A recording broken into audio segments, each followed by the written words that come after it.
Operating சிஸ்டமில் நாம் இன்றைக்கி பார்க்க போகிறது சிபியு ஷெடியூலிங். சிபியு ஷெடியூலிங்கிறது ரொம்ப சிம்பிள் தான்.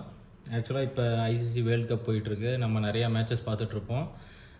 ஷெடியூலிங்கிறது ஒன்றுமே இல்லை, எந்தெந்த கிரவுண்டில் எந்தெந்த டீம் வந்து விளையாடணுங்கிறத கரெக்டாக ஷெடியூல் பண்ணி போகிறது தான் நம்ம ஷெடியூலிங் சொல்லுவோம். லைக் சிபியு ஷெடியூலிங் அதே மாதிரி தான். ஒரு ப்ராசஸ் வந்து எந்த ப்ராசஸ் வந்து சிபியூவில் அந்த டைமில் வந்து எக்ஸிக்யூட் ஆகணுங்கிறத டிசைட் பண்ணுறது தான் சிபியு ஷெடியூலிங். சரியா, ரொம்ப சிம்பிள். சிபியு ஷெடியூலிங் நிறையா டைப்ஸ் இருக்குது. அதில் ஃபஸ்ட்டு டைப் வந்து FCFS, first come first serve. Next SJF, shortest job first. Third one வந்து ப்ரியாரிட்டி. ஃபோர்த் ஒன் வந்து ரவுண்ட் ராபின். மெயினாக இந்த 4 டைப்ஸ் இருக்குது. நாம் இந்த 4 டைப்ஸ் பற்றி நம்ம ஒன்றா பார்க்க போகிறோம். அதில் நாம் ஃபஸ்ட்டு பார்க்க போகிறது வந்து ஃபஸ்ட்டு கம் ஃபஸ்ட்டு சர்வ். அதை வந்து எஃப்சிஎஃப்எஸ் ஷெடியூலிங் சொல்லுவாங்க. சரியா, அதில் மோடு வந்து ஒன்லி நான் ப்ரிமிட்டிவ் மட்டும்தான். ஆக்சுவலாக சிபி ஷெடியூலிங்கில் 2 மோடு இருக்குது, ப்ரீஎம்டிவ் அண்டு நான் ப்ரிமிட்டிவ் மோடு. ப்ரீஎம்டிவ்னா ஒரு ப்ராசஸ் வந்து பர்டிகுலர் டைமில் அந்த ரிசோர்ஸ் வந்து அலோகேட் பண்ணுவாங்க, அந்த ப்ராசஸை வந்து அலோகேட் பண்ணுவாங்க. அந்த டைம் முடிஞ்ச வாட்டி அது வந்து ரிமூவ் ஆகி வெளியே போயிடும். சரியா, இது ப்ரீஎம்டிவ். நான் ப்ரீஎம்டிவ்னா அதோட ஒர்க்கை வந்து ஃபுல்லாக கம்ப்ளீட் ஆகிட்டு தான் அது வந்து எலிமினேட் ஆகி போகும். இது வந்து நான் ப்ரீஎம்டிவ் மோடு. ஆக்சுவலாக சிபி ஷெடியூலிங்கில் 2 மோடு இருக்குது, ஒன்று ப்ரீஎம்டிவ், இன்னொன்று நான் ப்ரீஎம்டிவ். இதில் நாம் ஃபஸ்ட்டு பார்க்க போகிற எஃப்சிஎஃப்எஸ் ஃபஸ்ட் கம் ஃபஸ்ட்டு வந்து நான் ப்ரீஎம்டிவ் மோடு. ஓகேவா, இது வந்து ப்ரீஎம்டிவ் மோட்லாம் வராது. ஒரு ப்ராசஸ் வந்து உள்ளே வந்துருச்சுன்னா அது கம்ப்ளீட்டாக எக்ஸிக்யூட் ஆகிட்டு தான் வெளியே போகும் நம்ம எஃப்சிஎஃப்எஸில். எஃப்சிஎஃப்எஸ் டெஃபினேஷன் நம்ம எப்படி சொல்லலாம்னா, process that requested CPU first is alerted to the CPU first. எந்த ப்ராசஸ் வந்து நம்ம ஃபஸ்ட்டு உள்ள ரெடி கியூவில் என்ட்ரு ஆகுறாங்களோ அந்த ப்ராசஸ் தான் நம்ம வந்து உள்ள நம்ம சிபியூக்கு அலோகேட் பண்ணுவோம். சரியா, இதுதான் எஃப்சிஎஃப்எஸ். கொஸ்டின் வந்து உங்களுக்கு 2 டைப்பில் கேட்பாங்க. ஒன்று எஃப்சிஎஃப்எஸ் வித்தவுட் அரைவல் டைமு, இன்னொரு கொஸ்டின் எப்படி கேட்பாங்கன்னா எஃப்சிஎஃப்எஸ் வித் அரைவல் டைம். சரியா, உனக்கு கொஸ்டின் வந்து இது மாதிரி தான் கேட்பாங்க. ப்ராசஸ்ஸு பஸ் டைம், இதில் process P1, P2, P3, P4 இவங்கெல்லாம் வந்து number of process ready to execute. சரியா, இதில் 5 ப்ராசஸ் கொடுத்துருக்காங்க, P1, P2, P3, P4, P5. And burst time also கொடுத்துருவாங்க. பஸ் டைம்ங்கிறது ஒன்றுமேல, ரொம்ப சிம்பிள் தான். Time required by the process for the CPU execution. ஒரு சிபியூ எக்ஸிக்யூஷனுக்கு ஒவ்வொரு ப்ராசஸுக்கும் ஒவ்வொரு டைம் கொடுத்துருப்பாங்க, இவ்வளோ நேரம் எக்ஸிக்யூட் ஆகணும்னு டைம் கொடுத்துருப்பாங்க. அதுதான் வந்து பஸ் டைம். சரியா, இன்னொரு கொஸ்டின் வந்து எப்படி கேட்பாங்கன்னா வித் அரைவல் டைமோட கேட்பாங்க. அந்த கொஸ்டினில் எப்படி இருக்குன்னா, ப்ராசஸ் ஒரு காலம் கொடுத்துருவாங்க, பஸ் டைம் கொடுத்துருவாங்க, அதே மாதிரி சைடில் அரைவல் டைம் கொடுத்துருவாங்க. இஃப் சப்போஸ் நமக்கு அரைவல் டைம்னா நெக்ஸ்ட்டு நாம் பார்ப்போம். சரியா, அது நான் உங்களுக்கு கிளியராக சொல்கிறேன். ஆக்சுவலாக நீங்கள் இந்த மாதிரி சிபி ஷெடியூலிங் அல்காரிதம் வந்து கொஸ்டின் கொடுத்துட்டாங்கன்னா இந்த மாதிரி தான் டேட்டா கொடுப்பாங்க. டேட்டா கொடுத்தா ஃபஸ்ட்டு நம்ம சால்வ் பண்ண வேண்டியது Gantt chart, next waiting time and turn over time. Waiting டைம்னா ஒன்று மேலே time difference between the turn over time and burst time. இதே டிஏடினா time difference between completion time and arrival time. சரியா, இது 2 நம்ம ஃபைன் பண்ண வேண்டியது இருக்கும். 2க்கும் ஃபார்முலா இருக்கும். அந்த ஃபார்முலா வச்சு கரெக்டாக நம்ம ஏவரேஜ் ஃபைன் பண்ணணும். சரியா, ஃபஸ்ட் நம்ம கெயின் சார்ட் எப்படி போடணும்னு பார்க்கலாம். இந்த மாதிரி கொஸ்டின் ஃபஸ்ட்டு நல்லா தரவாக செக் பண்ணி நம்ம ஒரு டைம் ரீட் பண்ணும்போது கொஸ்டினில் வந்து நம்ம ரைட் பண்ணும்போது கொஸ்டின் டேட்டாலாம் வந்து கேர்ஃபுல்லாக எடுத்து எழுதணும். நிறைய பேர் வந்து டேட்டாவில் வந்து மிஸ்டேக் பண்ணுவாங்க. சரியா, இப்போ என்ன கொடுத்துருக்காங்க, 5 ப்ராசஸ் நம்ம கொடுத்துட்டாங்க, அதோட பஸ் டைம் எல்லாம் கொடுத்துருப்பாங்க. என்ன மீனிங்கு, P1க்கு பஸ் டைம் வந்து 6ன்னு கொடுத்துருக்குறாங்க. நாம் எப்படி சால்வ் பண்ணோம், அப்போது நான் ஏற்கனவே சொல்லிட்டேன், எஃப்சிஎஃப்எஸ்ங்கிறது நான் ப்ரிமிட்டிவ் மோட். அந்த ப்ராசஸ் வந்து உள்ளே எக்ஸிக்யூட் ஆகுதுன்னா அதோட கம்ப்ளீட் 6 மினிட்ஸ் ஃபுல்லாமே உள்ளே எக்ஸிக்யூட் ஆகிட்டு தான் அடுத்த ப்ராசஸ்க்கு வெளியே போகும். நம்ம நடுவுலாம் எதுவுமே நம்ம ப்ரீம் பண்ண மாட்டோம். சரியா, இப்போ ஃபஸ்ட்டு கெயின் சார்ட்டு நம்ம கெயின் சார்ட் ட்ரா பண்ணும்போது இந்த மாதிரி ஓப்பனில் தான் விடணும். கரெக்டாக அந்த ப்ராசஸுக்கு தகுந்த மாதிரி கெயின் சார்ட் போடணும். சரியா, இப்போ நம்ம கொஸ்டின் என்ன, எஃப்சிஎஃப்எஸ் ஃபஸ்ட்டு கம் ஃபஸ்ட் சர்வ். எந்த ப்ராசஸ் வந்து ரெடி கியூவில் ஃபஸ்ட்டு உள்ளே என்ட்ரு ஆகுறாங்களோ அந்த ப்ராசஸை தான் நம்ம எக்ஸிக்யூட் பண்ணணும். இங்கே நமக்கு அரைவல் டைம் எதுவுமே கொடுக்கல, அரைவல் டைம் எல்லாமே 0. அப்போ இவங்க ப்ராசஸ் எல்லாமே ரெடி கியூவில் வந்துருச்சுன்னு அர்த்தம். இப்போ ரெடி கியூவில் வந்தவங்களில் யார் முதல்ல உள்ளே என்ட்ரு ஆகிறான்னு பாருங்கள். அட் டைம் 0 தான் ஸ்டார்ட் பண்ணணும். அட் டைம் 0ல் ஃபஸ்ட்டு வந்த ப்ராசஸ் வந்து P1. P1ஓட டைம் எவ்வளோ 6 மில்லி செகண்ட். அப்போது 0லேருந்து 6 மில்லி செகண்ட்ஸ் வரைக்கும் P1 வந்து எக்ஸிக்யூட் ஆகிட்டாரு. Next P2. P2ஓட பஸ் டைம் என்ன 2 மில்லி செகண்ட்ஸ். அப்போது 2 + 6 டோட்டல் 8 மில்லி செகண்ட்ஸ். அப்போ CPU வந்து நமக்கு 8 மில்லி செகண்ட்ஸ் வரைக்கும் எக்ஸிக்யூட் ஆகியாச்சு. After P2 P3 will execute. P3ஓட பஸ் டைம் என்ன 3. அப்போது 8 + 3 11. After P3 P4 will come. P4க்கு என்ன bus time 1. 1 + 11 12.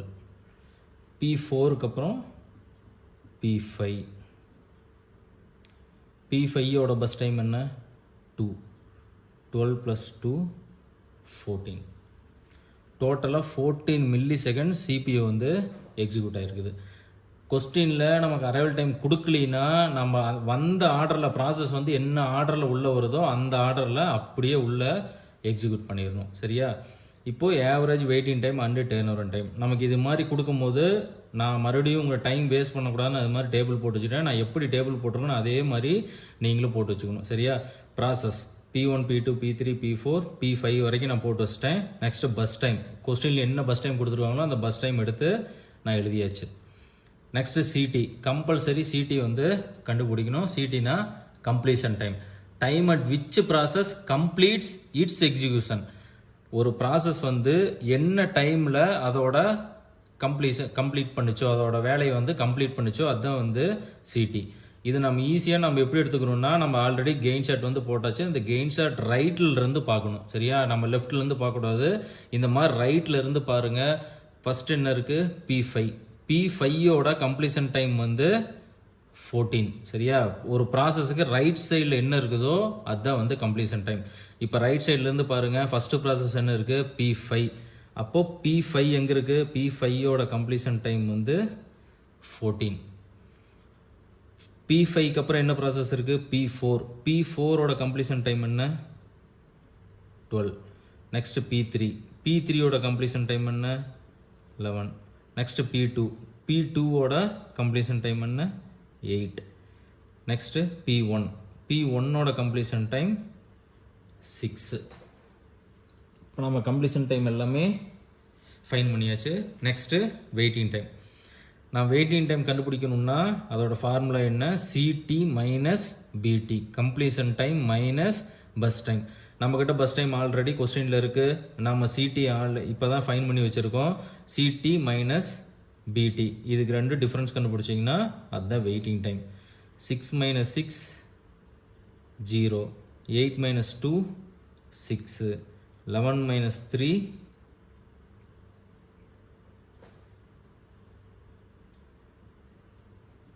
9.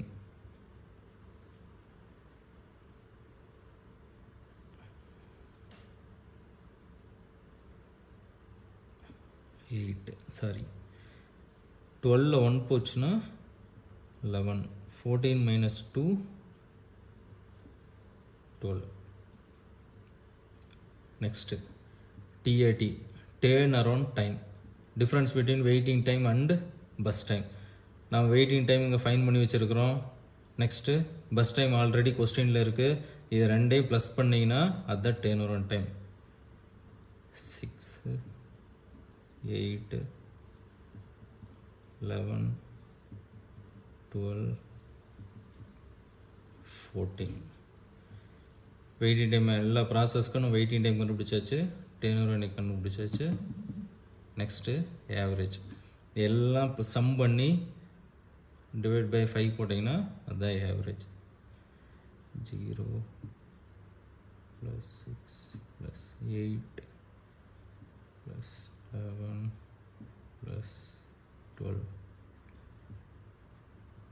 37 divided by 5 equal to 7.4. 7.5 தான் 7.4 தான் average waiting time. Next TAT 6 + 8 plus 11 plus 12 plus 14 equal to 51 divided by 5, 10.2. இதுதான் average turn over time. அவ்வளோதான் friends. இந்த மாதிரி தான் வந்து சம்மை சால்வ் பண்ணும். சரியா? வித்தவுட் அரைவல் டைம் கேட்டால் நம்ம எதையுமே பார்க்க தேவையில்ல. எஃப்சிஎஃப்எஸில் எந்த ப்ராசஸ் ஃபஸ்ட்டு உள்ளே வந்துச்சோ அந்த ஆர்டரை உள்ளே அனுப்பிடணும். கெயின் சார்ட் போடும்போது P1 உள்ளே என்ட்ரு ஆயிடுச்சுன்னா அதோட டைம் 6 கம்ப்ளீஷன் டைம் வச்சுக்கிட்டு நெக்ஸ்ட்டு P2 வந்தால் ஜஸ்ட் அதோட பஸ் டைமோட அதோட P1ஓட கம்ப்ளீஷன் டைமோட நம்ம ஆட் பண்ணி கெயின் சார்ட் ட்ரா பண்ணிவிட்டு next average waiting time turn over time இந்த மாதிரி டேபிள் போட்டு தான் சால்வ் பண்ணணும். ஓகேவா? இது without arrival time. Next question என்ன கேட்பாங்கன்னா இதே மாதிரி சேம் கொஸ்டின் தான் எடுத்திருக்கேன். நான் எல்லா எக்ஸாம்பிளுமே வந்து சேம் கொஸ்டின் தான் எடுத்திருக்கிறேன். எஃப்சிஎஃப்எஸ் வித் அரைவல் டைம். ஒரு சில கொஸ்டின்ஸில் வந்து என்ன கேட்பாங்கன்னா எஃப்சிஎஃப்எஸ் வித் அரைவல் டைம், இந்த மாதிரி அரைவல் டைம் கொடுத்து கேட்டாங்கன்னா நம்ம அரைவல் டைம் வச்சு தான் என்ன பண்ணணும், சால்வ் பண்ணணும் நான் ப்ரிமிட்டிவ் மோடில். ஓகேவா? ஏன்னா எஃப்சிஎஃப்எஸ்னாவே என்னது நான் ப்ரிமிட்டிவ் மோடு தான். நம்ம ப்ராசஸ் வந்து நம்ம ப்ரீம் பண்ணக்கூடாது. இந்த மாதிரி அரைவல் டைம் கொடுத்து கேட்டுட்டா நம்ம கெயின் சார்ட் போடுறதுக்கு முன்னாடி ஃபஸ்ட்டு நம்ம என்ன பண்ணணும்னா இந்த மாதிரி சைடில் வந்து கொடுத்துருக்க அரைவல் டைம் என்ன 0, 1 and 2. 0, 1, 2. நமக்கு என்னென்ன ப்ராசஸ் இருக்குது? P1, P2, P3, P4, P5.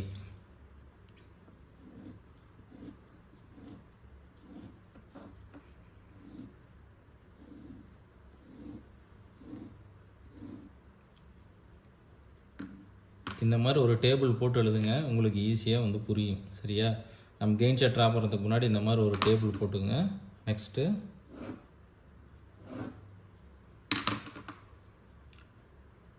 இந்த மாதிரி அரைவல் டைம் கொடுத்துட்டா நமக்கு என்ன அரைவல் டைம் கொடுத்துருக்காங்களோ அந்த அரைவல் டைமில் தான் அந்த ப்ராசஸை வந்து எக்ஸிக்யூட் பண்ண வைக்கணும். நம்ம அந்த அரைவல் டைம் விட்டுட்டு நம்ம மற்ற ப்ராசஸ் வந்து எக்ஸிக்யூட் பண்ண வைக்கக்கூடாது. கண்டிப்பாக நம்ம அரைவல் டைமில் தான் என்ன பண்ணணும், மென்ஷன் பண்ணி செக் பண்ணணும். சரியா? இப்போ பாருங்கள், ஃபஸ்ட்டு அரைவல் டைம் என்ன? இந்த அரைவல் டைம்லேயே ஃபஸ்ட்டு அட் 0th அரைவல் டைமில் என்ன ப்ராசஸ் உள்ளே என்ட்ரு ஆகுதுன்னு பாருங்கள். ஒன்லி P1 மட்டும்தான். சரியா? அட் 0th அரைவல் டைமில் P1 என்ட்ரு ஆகுது. அதோட பஸ் டைம் என்ன? 6. இப்போ இதெல்லாம் ரெடி கியூ. சரியா? இந்த ரெடி கியூவில் என்ன ப்ராசஸ் உள்ளே என்ட்ரு ஆகிருக்குது? ஒன்லி P1 மட்டும் என்ட்ரு ஆகிருக்குது. சரியா? நம்ம ரெடி கியூவில் ஒன்லி P1 மட்டும் என்ட்ரு ஆகிருக்குது. அதோட பஸ் டைம் என்ன? 6. அட் டைம் 0ல் P1 என்ட்ரு ஆயிருச்சு. அதோட டைம் என்ன? 6. 6 ஃபுல்லாக கம்ப்ளீட் பண்ணிடணும், ஏன்னா அது நான் ப்ரிமிட்டிவ் மோடு. ஓகேவா? இப்போ 6 ஃபுல்லாக நம்ம கம்ப்ளீட் ஆயிடுச்சு. P1 ஃபுல்லாக எக்ஸிக்யூட் ஆயிடுச்சு. இப்போ நம்ம என்ன பண்ணுறோம்? அட் டைம் 6 CPU வந்து 6 மில்லி செகண்ட்ஸ் ஃபுல்லாக எக்ஸிக்யூட் ஆயிடுச்சு. இப்போ நம்ம என்ன செக் பண்ணோம்? அந்த 6 டைமில் வேறு என்னென்னலாம் ப்ராசஸ் வந்து உள்ளே வந்திருக்குன்னு செக் பண்ணி பாருங்கள். அட் அரைவல் டைம் 1 உள்ளே வந்துருச்சு, P2 உள்ளே வந்துருச்சு, நெக்ஸ்ட்டு P3 உள்ளே வந்துருச்சு, P4 உள்ளே வந்துருச்சு, P5 ஆல்சோ உள்ளே வந்துருச்சு. இருக்க எல்லா ப்ராசஸுமே என்ன ஆயிடுச்சு? அட் டைம் 6க்குள்ளே உள்ளே வந்துருச்சு. அப்போ இது எல்லா ப்ராசஸுமே ரெடி கியூவில் இருக்குன்னு அர்த்தம். சரியா? அந்த டைம் 6க்குள்ளே இது எல்லா ப்ராசஸும் உள்ளே வந்துருச்சு. அப்போ இது எல்லாருமே நம்ம ரெடி கியூவில் இருக்குன்னு அர்த்தம். At process at arrival time 1ல் P2, P2ஓட பஸ் டைம் என்ன? 2. Next arrival time 1. 1ங்கிற அரைவல் டைமில் என்ன ப்ராசஸ் இருக்குது? P3. P3யோட பஸ் டைம் என்ன? 3. நெக்ஸ்ட்டு 2. P4. P4ஓட பஸ் டைம் என்ன? 1. Next arrival time 2. 2ஓட அட் 2 அரைவல் டைமில் P5 ஆல்சோ என்ட்ரு ஆயிருக்குது. அதோட பஸ் டைம் என்ன? 2. நமக்கு 6 ஆல்ரெடி எக்ஸிக்யூட் ஆயிருச்சு. இப்போது அட் அரைவல் டைம் 6ல் இது எல்லா ப்ராசஸுமே P2, P3, P4, P5 இவங்க எல்லாருமே ரெடி கியூவில் வந்தாச்சு. சரியா? சப்போஸ் வரலன்னா நம்ம அந்த ப்ராசஸ் விட்டு மீதி கம்பேர் பண்ணி அந்த மீதி இருக்க ப்ராசஸ்லாம் நம்ம உள்ளிடுவோம். இப்போ எல்லா ப்ராசஸும் வந்ததுனால நம்ம என்ன பண்ணுவோம்? இப்போ நம்ம என்ன அல்காரிதம் பார்த்துட்ருக்கோம்? எஃப்சிஎஃப்எஸ். அதனால் இந்த 4ல் எந்த ப்ராசஸ் ஃபஸ்ட்டு உள்ளே வந்துச்சோ அந்த ப்ராசஸ் நம்ம உள்ளோட போகிறோம். இந்த 4ல் எந்த process? P2, P3, P4, P5ல் first உள்ளே வந்த ப்ராசஸ் வந்து P2.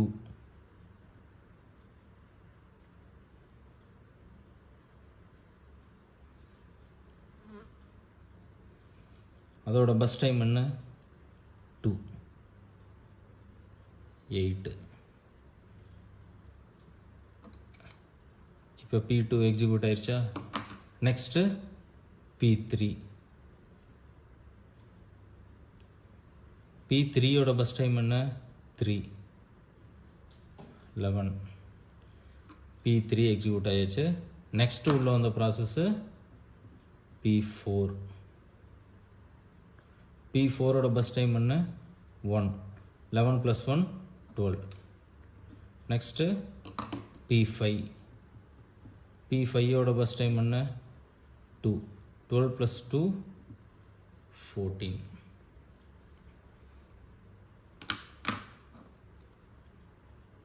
கெயின் சார்ட் ட்ரா பண்ணியாச்சு. நான் ஆல்ரெடி இங்கே என்ன பண்ணியிருக்கிறேன், P1 process P1 P2 P3 P4 5 வரைக்கும் நான் எடுத்து எழுதிட்டேன். அதோட பஸ் டைம் எழுதிட்டேன், அதோட அரைவல் டைம் எழுதிட்டேன். இங்கே ஏன் நான் அரைவல் டைம் எழுதியிருக்கிறேன், கொஸ்டினில் அரைவல் டைம் கொடுத்துட்டாங்க, அதனால் கம்பல்சரி நம்ம அரைவல் டைம் வச்சு தான் சால்வ் பண்ணணும். நான் ஆல்ரெடி சொல்லியிருக்கேன், ஃபஸ்ட்டு நம்ம waiting time and turn time average கண்டுபிடிக்கிறதுக்கு முன்னாடி கம்ப்ளீஷன் டைம் கம்பல்சரி கண்டுபிடிக்கணும். கம்ப்ளீஷன் டைம் எப்படி கண்டுபிடிக்கணும் நம்ம போன டைமே பார்த்தோம், சரியா. சேம் அதே மாதிரி தான். P5ஓட கம்ப்ளீஷன் டைம் வந்து 14, P4ஓடது 12, P3 11, P2 8, P1 6. Next waiting time. Waiting டைமுக்கு என்ன ஃபார்முலா, CT - BT - AT. போன கொஸ்டின் நமக்கு அரைவல் டைம் கொடுக்கல, அதனால் CT - BT மட்டும் வச்சுக்கிட்டோம். இந்த டைம் நம்ம அரைவல் டைம் கொடுத்துருக்கிறதுனால CT - BT - AT. இப்போ செக் பண்ணி பாருங்கள்.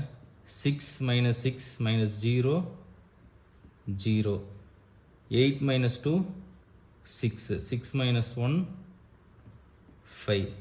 Next 11 - 1 10, 10 - 3 7. Next 12 - 2 10, 10 - 1 9. Next 14 - 2 12, 12 - 2 10. Next TAT. TATக்கு difference between waiting time and burst time. நமக்கு ஆல்ரெடி நம்ம வெயிட்டிங் டைம் கண்டுபிடிச்சாச்சு, நம்மக்கிட்ட ஆல்ரெடி பஸ் டைம் இருக்குது. ரெண்டையும் ஆட் பண்ணி போட்டிங்கன்னா turn time. Waiting time 0, burst time 6, 6 + 0 6. Burst time 2, waiting time 5 7. Next burst time 3, waiting time 7 10. Next 1 + 9 10. Next 2 + 10 12. Waiting time and turn time கண்டுபிடிச்சாச்சு. Next average 0 + 5 + 7 + 9 + 10 = 31 / 5.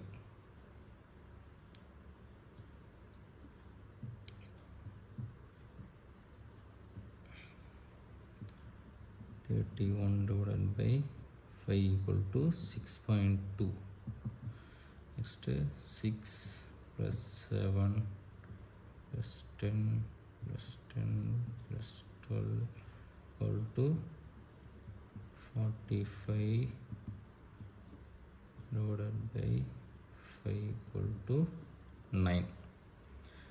Average waiting time 6.2 and average turnaround time 9.